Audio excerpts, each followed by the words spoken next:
Welcome back to my channel. সবাই নিশ্চয়ই ভালো আছো।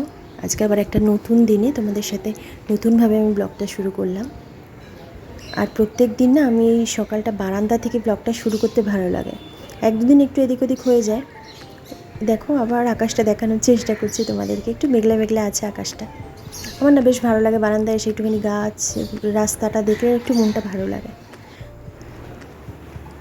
এবার যাচ্ছি কাজে হাত দেওয়ার জন্যে। আমার এই যে এই ঘরটা না জানলাটা খুললেও না একটু অন্ধকার থাকে, মানে অন্ধকার লাগে আর কি, একটু চাপা মতন। তো একটু আলো জ্বালাতে হয় মাঝে মাঝে। ওয়েদারটা মেঘলা থাকলে তো বিশেষত জ্বালাতেই হয়। এই যে জায়গাটা তোমাদের দেখাচ্ছি, এই জায়গাটা জানো তো ঠাকুর তৈরি হয়, অনেক রকমের ঠাকুর পিস তৈরি হয়। যত রকমের পুজো হয়, ছোট ছোট যাই হয় না কেন, দুর্গা ঠাকুরও হয়, কালী ঠাকুরও হয়, আরও অন্যান্য সমস্ত মানসিক পুজোগুলো থাকে, সেই কালী ঠাকুর বলো বা শিব যা কিছু বলে তৈরি হয়। তো ব্রেকফাস্ট করেছিলাম সকালে, ওই স্যান্ডউইচ মতন করেছিলাম, একটু ফল কেটে দিয়েছিলাম।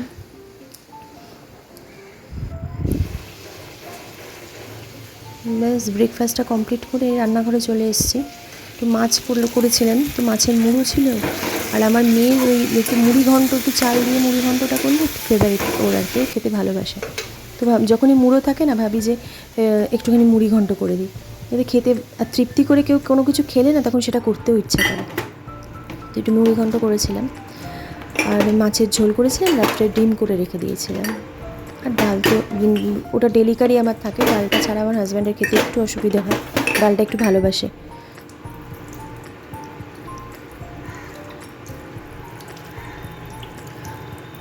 তোমরা সবাই কেমন আছো আর তোমাদের দিনগুলো সব কেমন যাচ্ছে, প্রত্যেকটা দিন একটু শেয়ার করো, কমেন্টস করো প্লিজ।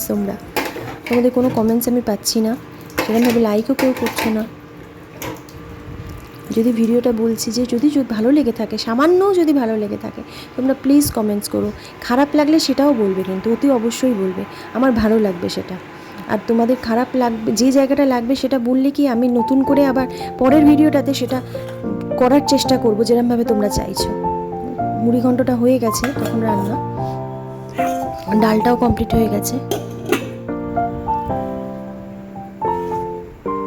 আর ওদিকে তো ভাত বসিয়ে দিয়েছি, ভাতটা আমি আর গ্যাসে করি না, ওটা ইন্ডাকশানে বসিয়ে দিতে একটু তাড়াতাড়ি হয়ে যায়। আর উচ্ছে বেগুন ভাজার জন্য রেখে দিয়েছিলাম, কেটে একটু মোটা মোটা করে কাটা হয়ে গেছে।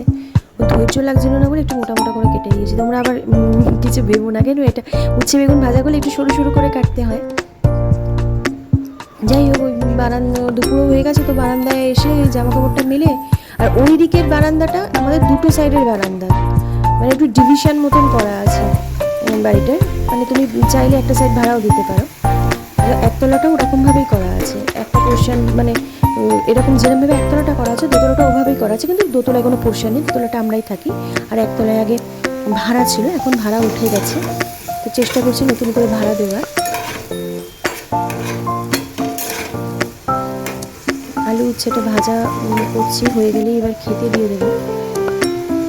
মাঝখানে আমার স্নানও হয়ে গেছিলো, তো তারপরে দেখলাম যে মেয়ে স্নান করে পুজোটা দিয়ে দিয়েছে, তো ফলে একটা কাজ কম হয়ে গেছে। আর যেদিনকে মেয়ে পুজো দেয় না, ম্যাক্সিমাম দিন ও দেয়, স্নানটা করে পুজো দিয়ে নেয়। আর আমারও ততক্ষণে রান্নাটা হয়ে গিয়ে স্নানটা করলে কি কাজটা একটু কমে যায়। দেখো ও না শুনে একটা গ্লাস পেন্টিং করে রেখেছে, ওটা ওদের SUPW বলে একটা সাবজেক্ট আছে, ওটার উপর ওদের মার্কস থাকে। এই যে গ্লাস পেন্টিংটা লাগবে, স্কুল খুললেই দেখাতে লাগবে। তো ব্যাস এই সকালের এই যে লাঞ্চটা শেয়ার করলাম তোমাদের সাথে, এটার পর আবার সেই লং টাইমের একটা গ্যাপ, আবার রাত্রিবেলা বাড়ি আসার পর আবার সেই রাত্রি দেখো তোমাদের সাথে দেখা খাবার টেবিলে। প্রত্যেকটা দিন তোমরা খুব পজিটিভলি কাটিও, কেননা চারিদিকে যা কিছু ছোটোখাটো জিনিস হতে থাকে তাতে মেন্টালি ডিস্টার্ব সবাই থাকে, তো সেটাকে ওভারকাম করে চলে যাওয়াটা, মানে ওভারকাম করাটা আমাদের প্রত্যেকের লক্ষ্য হওয়া উচিত। মনটা একটু ভালো থাকলে কি ভালো লাগে, যে কোনো কাজ করতেও ভালো লাগে। ছোটোখাটো ঝুট ঝামেলা তো সবার জীবনেই থাকে। চলো তোমরা ভালো থেকো সবাই। আর আমিও আমার ডিনারটা সার্ভ করছি, ওদেরকে ডিনারটা সার্ভ করে ওদেরটা দিয়ে তারপরে আমি আমারটা নিয়ে নেব।